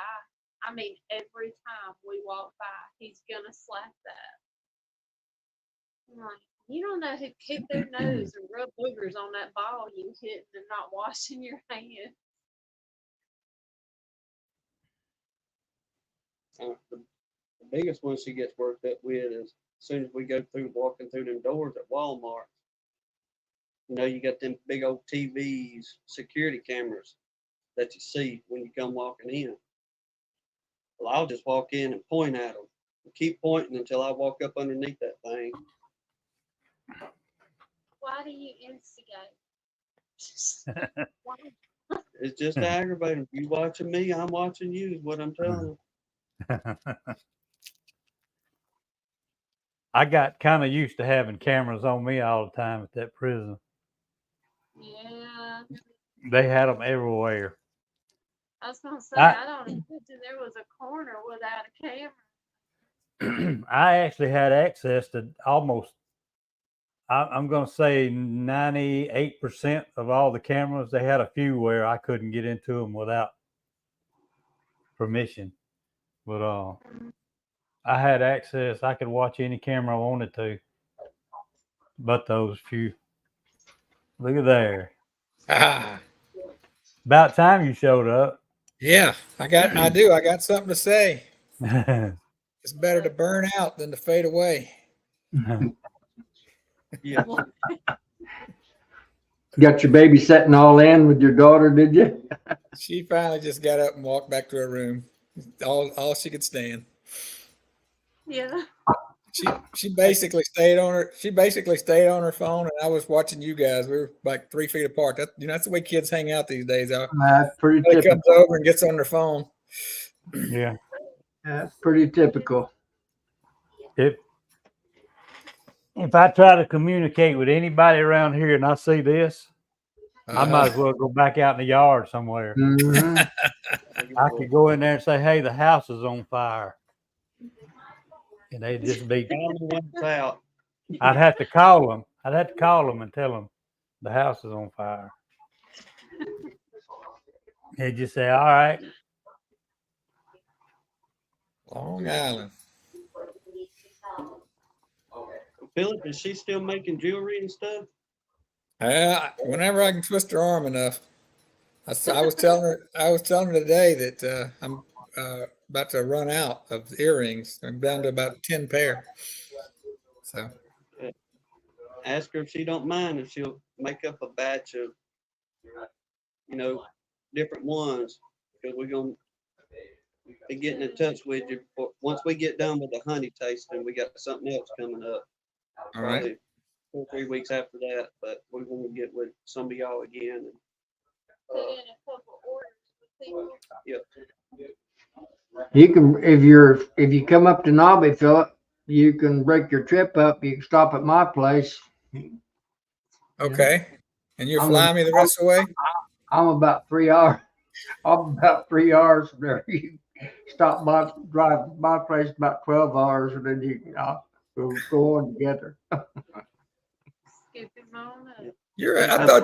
I thought you were in Missouri, JW. Now I'm southeastern Illinois. Oh, okay. It's about I'm about That's not Tommy quite. I'm Melissa. not even 3 hours from Louisville. I'm 2.5 hours probably. That's Tom and Melissa are in Missouri. Yeah. Right. I think I'm probably 6 hours from them, I bet. Something like that. Well, I'm 2 hours from them, so It's actually, yeah, I think it's not quite 15. I think it's closer to 13 or 14 hours. It used to be. Sevierville's about 14 and a half for me. yeah. But Louisville's about an hour closer than Sevierville. Mm-hmm. We wouldn't, but we looked it up, and I think we wouldn't, but about 6 or 7 hours. What it said, going straight up 65. To Well, Louisville, But not bad. let me get my phone. I'm about 11 hours, if I remember right. 10 or 11. I will say I'm not a big fan of listening to that GPS, but I pretty well just try to. You give me an old school map, turn me loose, and I'll find my way. Don't you worry. But I hate dealing with that dog GPS. I know you got to be careful trusting that what that says it'll take you, because they put it in there like you don't have to go to the bathroom or stop for gas or nothing. Oh, you yeah. know. You better add some Always time. Yeah. Look, unfortunately, her uncle departed 3 or 4 years back. 5 years. All right. We know the route to get up there to her uncle's house, and he's close to Evergreen, Alabama. And straight up 65, take a right, 15 minutes, bam, you're at their house. No problem getting there. Well, whenever her uncle departed, we didn't know where the funeral home was. So here we go. Type it in the GPS thing on the phone. We take up I-65. We went through 3 states, 2 cow fields, and a dead end road. This is the truth. 2.5 hours, 3 hours it took us to get to that funeral home. And it would take us an hour and 45 minutes maybe to get to my uncle's house. Well, when we finally got there, went through the service, went to leave, literally, we took a left out of the funeral home parking lot and you could spit to the first intersection, literally. We pulled up there and looked across the highway. You could see my uncle's house. Yes. I was like, are you kidding me? We were 40 minutes late for the wait getting here because that stupid thing took us down a dead end road to a cow field in Florida. Then Alabama, Florida. We were in Florida one time and it got close to lunchtime, so we punched in a pizza places to eat, and we saw a pizza place, and it actually told us we wasn't but like 5 minutes from the place. So we punched it in, and it started taking us that way, and then all of a sudden it turned us down a road, and it put us into a subdivision, and we wound our way through that subdivision for about 10 minutes, and we finally come out the other side somewhere and got to that pizza place. And after we got there and ordered a pizza, we got to looking, and we could have went around that subdivision in 5 minutes. It just put us all through that subdivision. Yeah. Yep. Sometimes the GPS isn't the shortest route, most direct route. What gets me is I can punch in from A to B, and it'll take me one way, and when I go back from B to A, it'll take me a different way. I don't get that. Why don't it take me back the same way I come? Reroute. No fun that way, Joey. Yeah, I guess they figured I done seen it one time. No, that's why I say, give me an address. I'll go on Google Earth. Then I'll start plotting my own map out. Bam, bam, bam. Okay. This is how we going. Yeah, when I looked at it, Lee, it said for me 9 hours and 45 minutes. But it took me 11 hours.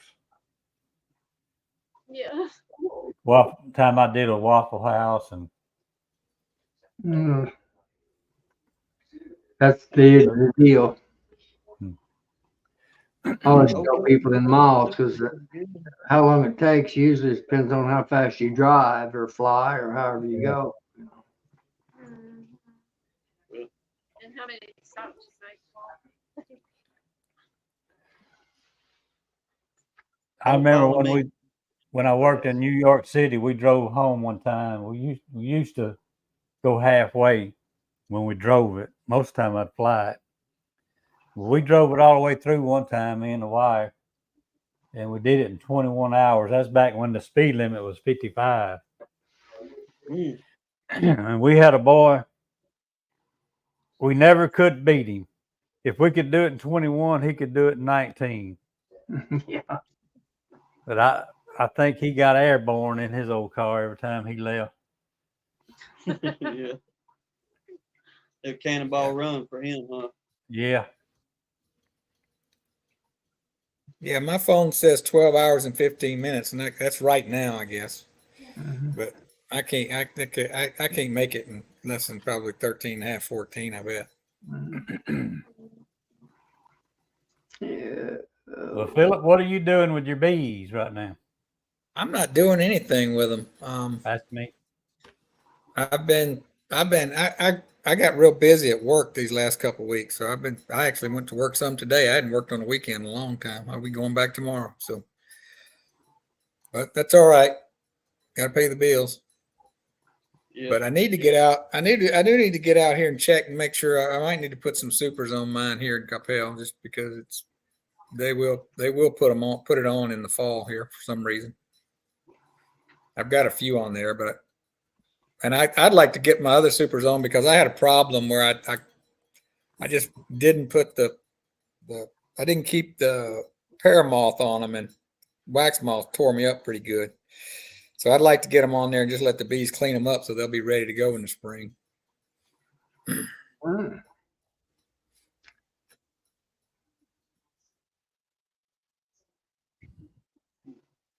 A lot more planning than I got. That's what I was thinking. Mm. Yeah. We ain't quit working. No, I'm trying to go the other way. I'm trying to reduce mine, get mine all reduced down. Yeah, I'm not under any stress here. I'm sure the rest of us three on this chat aren't under any stress for approaching winter. What did Joey say the other night? I'll start Yeah, worrying it's about February. horizon in February. Yeah, Yeah. yeah, it's in January before we have to Yeah. worry about those big freezes coming.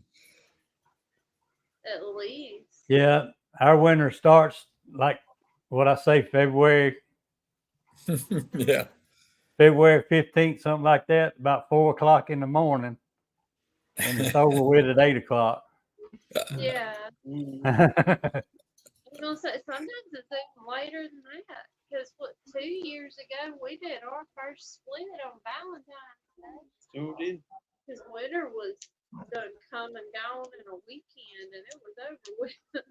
And she made it. Gonna- She done good. That queen done good for a while. I was going to make myself stay out of the bees until March 1st. And I made it to the third week in February, and I couldn't stand it any longer. I got in, and it was, it was probably 80 degrees or whatever. It was plenty warm.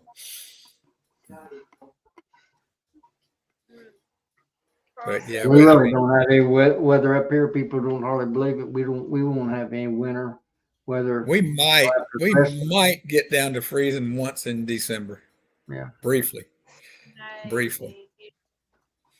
But it's nothing for it to be 75 degrees on Christmas Day here. No, Good. not at all. Step outside and go, what happened? It was just cool the other day. Now Oh, yeah. it's 80% humidity and 90 degrees outside. Yeah, it was 95 here today. And it was nice last week. I think our highs were like 88. We got the rooster on here. That's just a little tease, wasn't it? Yeah. Yeah.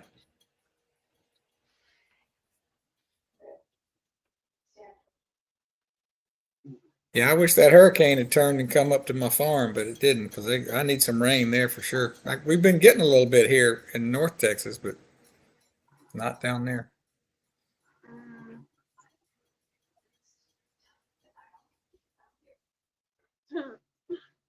He's trying to get the dirt rooster.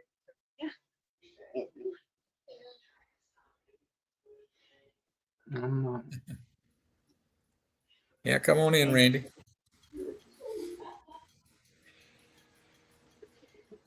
They putting the pressure on the man. Yeah.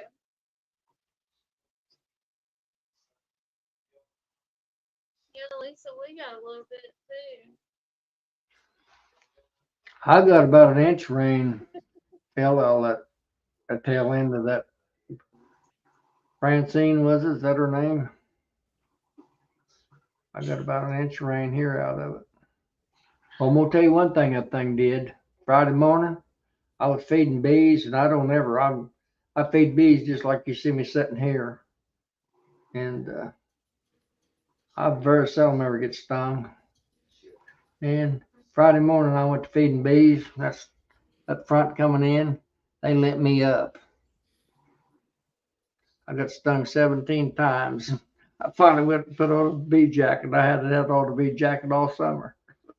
The man said, I have nothing else. They didn't like that weather change coming. I guess that's what I blamed it on. Ours get temperamental that way too. I call that when the bee sends you back for your jacket or gloves or whatever. I call that the beekeeper walk of shame. Mhm. They got me. I don't wear gloves, period, but I did put on a bee jacket. They had me fired up. I was Yeah, mad at it. when Brian was over, the bees were behaving themselves pretty good, but there was one of them I got into, and they started hitting my hands hard, and I had to walk off and go put some gloves on. I don't know if Brian's in the chat. I don't think he got stung. Well, no, he got stung because when we walked out to my bees, the very first time, one stung him on the arm. Well, yard, Brian. What are you doing, trespasser? But yeah, that was a welcome kiss. But and then I got stung that one little episode. About 4 of them hit my hands, and they were coming at me hard. And then that was it. That's all I got stung. We were there. I feed They were with gallon. Kittens. I feed with gallon buckets, and usually I I can told just them pick to them behave up, themselves, Brian. change them over, but they didn't. They didn't like me the other morning. I'd lift them buckets up and out they'd come. Full battle gear. It's a full battle gear. Fired up. Yeah, I Joey's saw your Randy doing those bumblebees the other day. What's that? Yeah, I gotta watch that. He said he was nervous, and I figured if he was nervous, I wasn't messing with no bumblebees. Made that man RUNNOFT.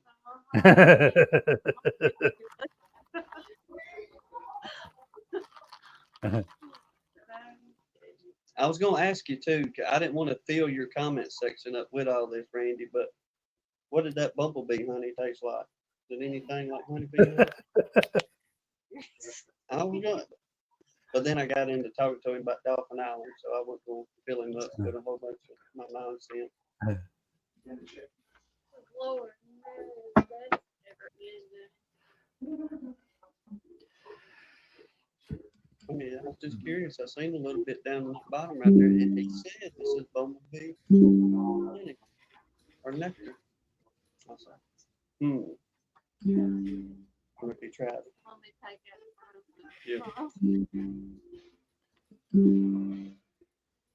I hear something dinging. That's me. Oh, I'm okay. trying. I can barely hear Tim and Hannah. I don't know about y'all, but I could barely hear them. I was trying to turn my volume up, but it didn't help that much. Sorry, JW. It may be me. I may be just hard hearing. I don't know. I think it's just me today because we was trying to make a cooking video earlier, and he's standing behind the camera and he keeps waving his hand like, "Speak up, speak up." I'm telling him, I feel like I'm screaming already. Mm. Yeah. I turned it up some. I can hear you a little bit better, but I barely about had to read your lips to tell what you were saying. I can hear them okay. They're a little low, but not much. Mm. I can hear them. I know, Yeah. phone. We tried we got some wireless microphones and they will not work whenever we go live. Then whenever we try to do just say like a regular video, oftentimes we're blah blahing about whatever is going on. Then it's kind of like you had the incident with yours not long ago, Philip. Yeah. Nothing. It's like the microphone just dies and it's a silent movie the rest of the way. Randy said the Bumble Supers are full if you want to come extract. I'll come help you, brother. We get that honey out of there. Yeah. Mm. Jar doesn't sell that stuff.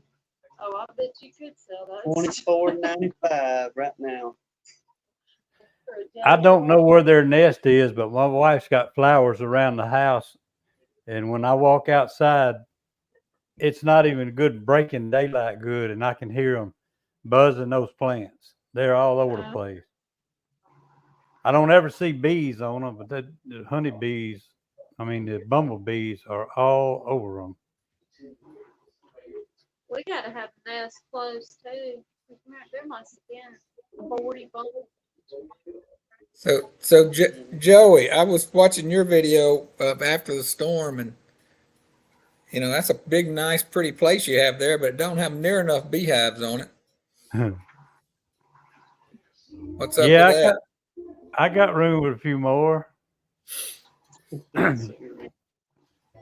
here where the house is, I got 3. Oh, do you? I saw one in your video off in the distance. Yeah, well, I didn't put it on it, but when I started, I was standing by one at the steps, and I didn't even show the one on the pump shed porch. But I don't know what you call them. This is what she's got planted for those bumblebees. That looks like, that's not some kind of hyssop, is it, Joey? I have no idea. I guess I could do. It's hard to tell. Your picture doesn't come through too strong. Yeah, yes, or Google Lens will probably tell you. Yeah. Yeah.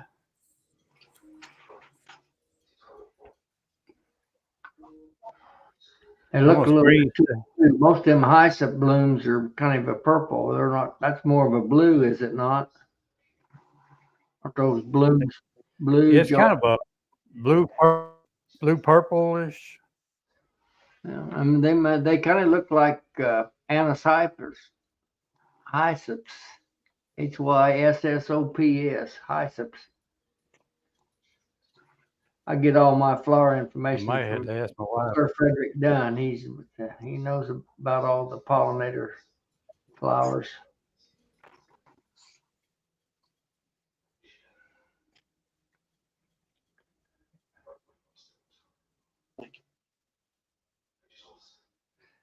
Purple warts, something like that.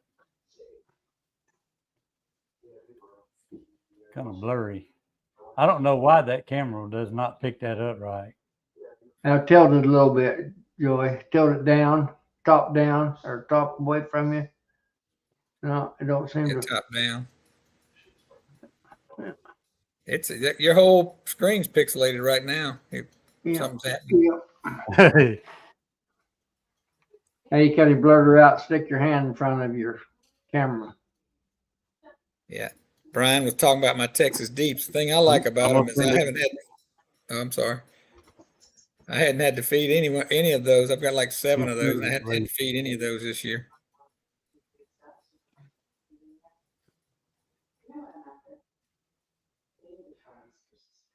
how's your inspection with them Texas deeps? Is it just It's easy. really about the same, or kind of more of a thorn? Well, it's the same as if you're running singles, but the reason I like them is I'm not a very good beekeeper, so I'm not sharp enough to run singles, with all keeping them from swarming and filling up too fast and all that.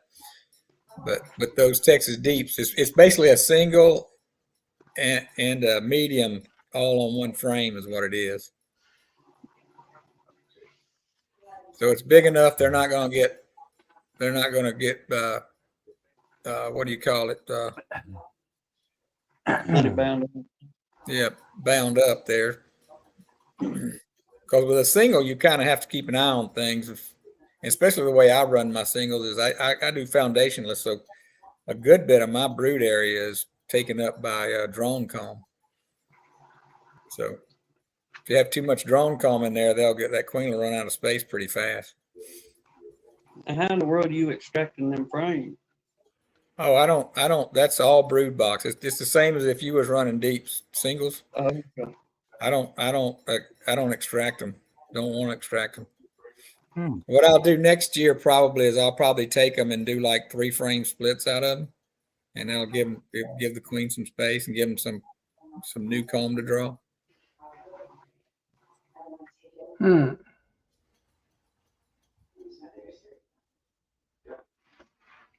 But it's nice because if you're running like 1.5 like I was before, or double deeps, you don't have near as many frames to go through. You're not setting one box on the ground and all that stuff. It's my way of There's your question. aging with my colonies. I'll be pulling honey on the mediums off the top of them, but I won't ever be picking up a deep box of frames full of honey. It's kind of like, it's not going to a horizontal hive, but it's kind of, it's easier to deal with them.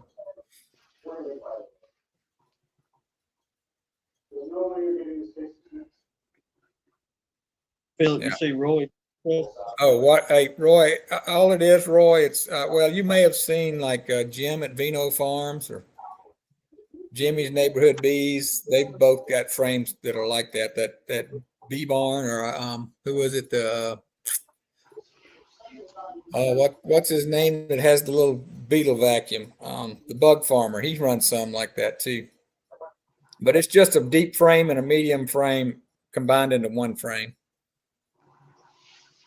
So you get that nice, you don't ever get that brood between 2 boxes. It's always on that one frame. I use a queen excluder above it.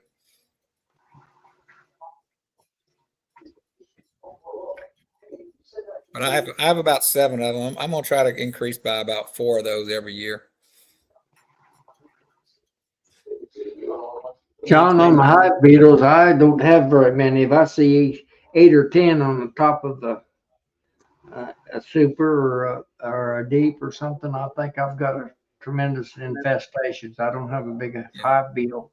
I think Tim and Hannah can speak more about the hive beetles. Yeah, I'm the same way. I just have a few, and if I see 20, that's a lot for me. Yeah. If I see any, I try to kill them. And I put in beetle jails, but my bees make enough propolis that they have a tendency to propolis them closed, the little slits in them. Hey, Tim, have you seen the videos that Steve Dennis makes? He's using a thing called beetle grease. Have you seen any of those? He got that recipe from somebody out here in Texas. He talks about them in his video. But it's wintergreen, Crisco, something else. Now that guy claims they also control mites. I don't know, but he basically takes it and wipes it between the ends of the frames. It basically fills it full of this. It looks kind of like fondant, but a little bit wetter than that. And when I saw it, I was like, man, that looks like that would be a mess pulling your frames out. But the bees clean that stuff out as soon as he puts it in there. It takes just a few days, and his beetles went from a lot of beetles to nothing. So It's been Yeah, something maybe to it's a try. yeah, it's Greg Steve's Burns, I don't know, call it, well, they Yes. call it color juice or something. his channel's called Steve's Outdoor World. Oh, Oh, yeah, Steve-O. Yeah, Steve-O. Yeah, Yeah, that cat there now. he's That off the fella, hook. he is, yes. yeah. He is off the I'll hook. sit there, In the chain. yeah. I'll grin quite often listen to that man carry on his deal. But now I know See you later, Randy. on I had to look it back up, the Institute of Health or Institute of Medicine or something like that, where now we mention the M's for a second. Uh, there's a chart on the Institute of Health, and it tells what all they use to do different mite treatments, if you will, using them essential oils and wintergreen's in there, peppermint's in there, several other different things. And what was it? Thymol was one of the top essential oils that was used, and it showed like a 90% kill. Most of those old timers used some eucalyptus in it too on some of that, Yeah. on that beetle juice. I could see Thymol working. I really could. Thymol, eucalyptus, lard. Some people make those extended release with Thymol instead of OA, and I bet and it seems to work pretty good. One It's of probably the more. I'm sure it's more expensive than OA though. It's not that Thymol. It's not, I don't think it's cheap with it when you buy it in volume. trying to remember how much it was. It was about $30-$40 for a little old container, that mess. Yeah.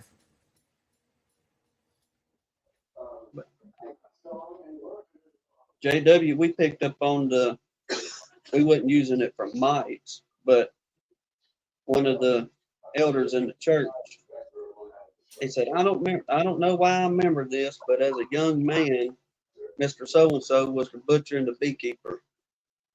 And he said, I always remember Mr. Gibson talking about wax moths. And this was long before any kind of M's or beetles come into the picture. This was probably around, I'm gonna say the late 60s, mid to late 60s, but dealing with them wax moths. And he said, Mr. Gibson used to tell me that he would put eucalyptus drops in his colonies, and that kept them wax moths out of there. Then whenever Earl started telling folks, telling everybody about the peppermint, we Mhm. just kind of combined that peppermint extract and a small amount of that eucalyptus oil to our beetle treatment. And I mean, the big word here, consistency. You got to stay consistent with it, and it will work.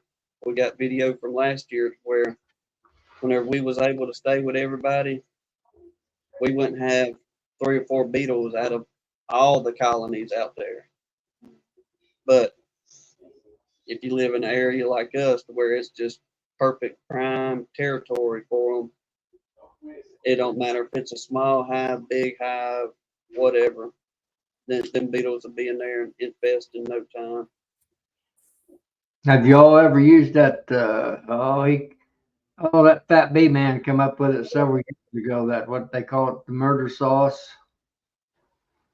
No, sir, we've never tried that. Is that what Greg Burns uses? Yeah, he got it from Okay. Don down there. Fat bee man, Don? What is it, Beermeister or something Meister, down there in Georgia. Yeah, he's the one that come up with it. Yeah, it's been several years ago now. But I've used it in a case, but I don't have enough hive beetles to really tell if it works or not. But I've put it on. I've got one of his mentors that lives up the road from me. I don't know, 30, 40 miles. They swear by it. They've got about 150 hives, colonies, whatever you want to call them. Yeah, And I just can't. they claim they use it on on, you just mix it up. And Do the bees ingest it? no, they just, you want to know the honest truth? I don't know what to do with it. I've got the recipe for it. I'd have to dig it out someplace, but It's made with diatomaceous earth, and that's where it makes yeah, me a little nervous. diatomaceous earth and Getting the bees to eat crypto that. and Microscopically, that diatomaceous earth is like razor blades. yeah. But most of those, most people put a little food coloring in it too, so you can tell, tell what's going on with it. I've got a bunch made up that I've had 3 or 4 years, but I hadn't all disintegrated. I don't know if it's come apart or not. I don't use it anymore, but a lot of folks do. They claim it works. If you got a real problem, you might consider it. I'm not saying it'll work or don't work. I'm just telling you that somebody put up there, Brian C. put up there it's on. You can buy it on Amazon, but you can very well make your own. You wouldn't have to buy it. Carl, I think you can buy thyme. I haven't shopped for it, but I bet you can just Google it and it'll pop up on Amazon, probably eBay and other places. Yeah. I mean, just anything to help. Whether you use the murder sauce or, like us using the peppermint and eucalyptus oil or whatever your concoction is, anything to keep them jokers out of that colony. And the big thing is try to find something where I'd like to go start working toward is if they make it into that colony, as far as the hive beetle, as they go in and ingest something, and that's over with. A few minutes later they die. That will be. I don't think that's probably going to happen. I don't know that, but under present conditions, I'd go say that that's not going to happen. Well, isn't there somebody that just came out with something that you put in a beetle barn that they'll go in and eat and it kills them? Well, from what I've read up on it, all it is boric acid mixed in with. Oh, is it? Because I've tried that, but it dried out too fast on mine. Mm-hmm. And I mixed it with honey, boric acid and honey, and put it in there. I think if I'd added some oil or something to it, it would have been all right. But like I said, I was just doing it because I saw it on YouTube. I don't have enough hive beetles to bother with that stuff. Matter of fact, if y'all want some beetle barns, next time I mail you something, I'll throw them in there if I can remember. I've got 50 of them. We tried them, but our bees would propolis them so fast. Yeah. They do propolis them, huh? Yeah. Now the guy from Miami, South Florida beekeeping with Rich, I think's his name. Mm-hmm. He's putting some roach poison in them and putting them in there. We've heard several beekeepers down here told us to try that, or it was the same problem. They would propolis the traps closed before it could really do anything to the beetle. Yeah, them girls are all about propolizing something up now. Yeah, mine are. I've got quite a bit of that Caucasian influence in mine. They're super propolizers, I think. Yeah.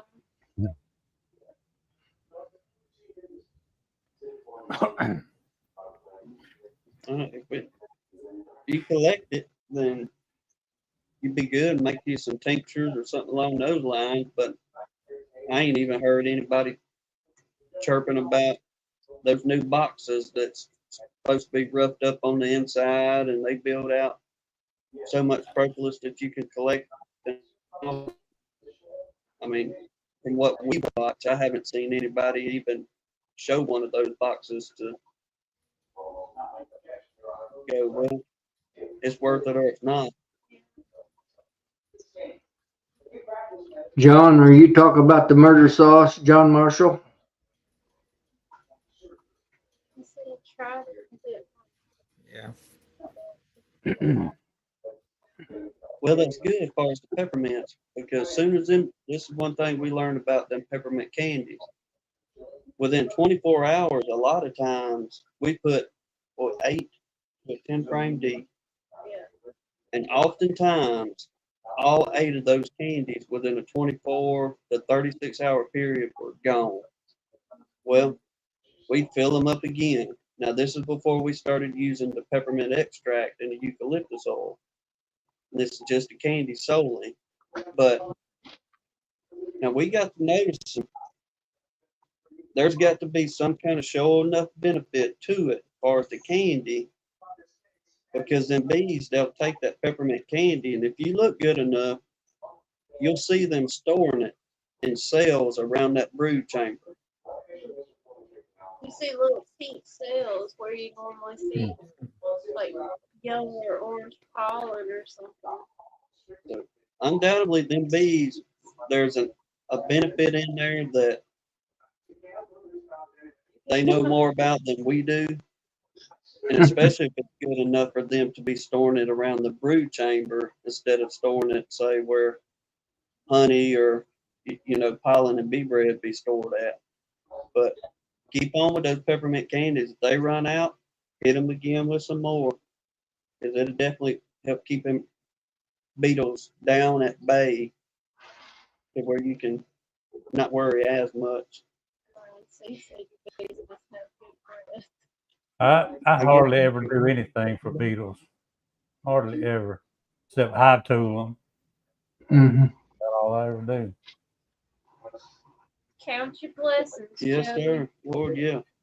When I got one that has trouble, usually if I relocate that hive, the trouble goes away. Huh. I remember that's why we had to build that beetle vac here at the house back when.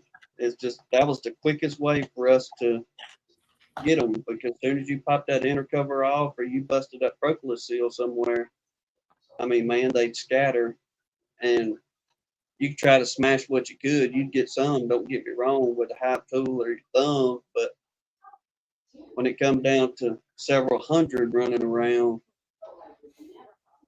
we just had to have a quicker option for us to get the beetles out. Yeah.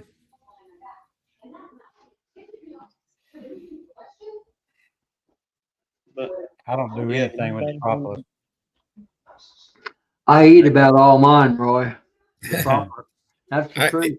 If I think about it, I save it, but I have never tried to sell it. I've got some containers full of it. Yeah. I've always got some in my mouth just about if I'm working bees. You know, Well, yeah, we've been going about 2 hours and 10 minutes. Something like good that. job, Joey. 2 hours and 8 Yeah. Good job. minutes. we faked our way through this one, didn't we? Yeah. Right. They're, I usually get 3 or 4 mud patties thrown at me, and that but period of time locally. But and shoot, we don't even derail on Joey's show. I know. He's more honeybees. You're doing better like than the us, money Joey. movies. Ooh, that ain't good, John. Well, old Jasper's been the show tonight, though. He just He's keeps something else. getting further and further trying to shove me out of this chair so he can go to bed. Dude, there ain't much room left for me in here. That dog won the lottery when he walked up on your house. Lord, yeah. Then they sent him a whole pound bag of treats the other day. Honeybee compound. I know nothing about the formic acid stuff myself. Maybe some of these other folks do. Yeah, I don't go formic acid. It's too hot here, I think, to even consider it. If we wait till it gets cool enough, that's when the bees are need to be making those winter bees. We'd set them way back. We try to use that. M's are a touchy subject at gun line, so we can't help you either. I'm sorry. Yeah, I'm wondering if that man from last week is gonna pop back in. I owe him another apology. I Yeah. didn't realize that was a brand new person, and I'm yelling, I'm gonna put you in spell. Bringing up lights. You there, Joey, you're drawing them in from New Zealand. You're so popular. I was gonna say you went worldwide, Joey. Yeah. Nice folks. I've seen them on here before. Yeah, they're probably really getting going down there right now. Mhm. Well, all right, gentlemen, we gonna skin it. We enjoyed it, and All righty. we'll. I think I'm fixing to go ahead and end the chat. Appreciate everybody coming on. Righty. Good night, everyone. Good night. We see y'all on the next one.